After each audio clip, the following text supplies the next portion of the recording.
சக்தி, உன்கிட்ட ஒரு விஷயம் சொல்லணும். என்ன? என் கிளாஸ்மேட் பத்மா தெரியும்ல? கொஞ்ச நாள் முன்னாடி கல்யாணம் ஆச்சு. தெரியுமே. கல்யாணமாகி 3 மாசம்தான் புருஷனை கூட்டிட்டு தனி கொடுத்துன்னு போயிட்டா தெரியுமா? பாத்து பாத்து நம்ம கோயில் அர்ச்சகர் பொண்ணு சுஜாதா இருக்கால, அவளும் அப்படிதான் 2 வாரத்துல தனியா போயிட்டா. அதே மாதிரி நாமும்.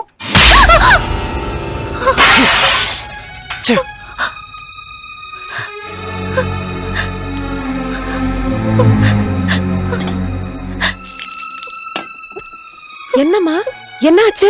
ஐயோ, ஏன் சக்தி, எதுக்கு அபிய அடிச்ச? உனக்கு என்ன பைத்தியமா? அடிச்சானா? எதுக்கு அடிச்சா? சொல்லு சக்தி. கேக்குறாருல, சொல்லுடா. கல்யாணம் பண்ணி தனி கொடுத்துரும் போணுமா? தனி கொடுத்துரும். அவ ஃப்ரெண்ட் பத்மா போயிட்டாலாம், சுஜாதா போயிட்டாலாம். அதே மாதிரி நானும் தனி கொடுத்துரும் போலாமான்னு கேக்குறா. அவ மனசு என்ன நினைச்சிட்டு இருக்கா? அடப்பாவி, நான் எப்ப அப்படி சொன்னேன்? அவங்கள மாதிரி நம்ம நினைச்சு கூட பார்க்க கூடாதுன்னு சொல்ல வந்தேன். அதுக்குள்ள ஆத்திரப்பட்டு நீ அடிச்சிட்டியே ஒண்ணு. ஐயோ, நல்ல பிள்ளைங்க.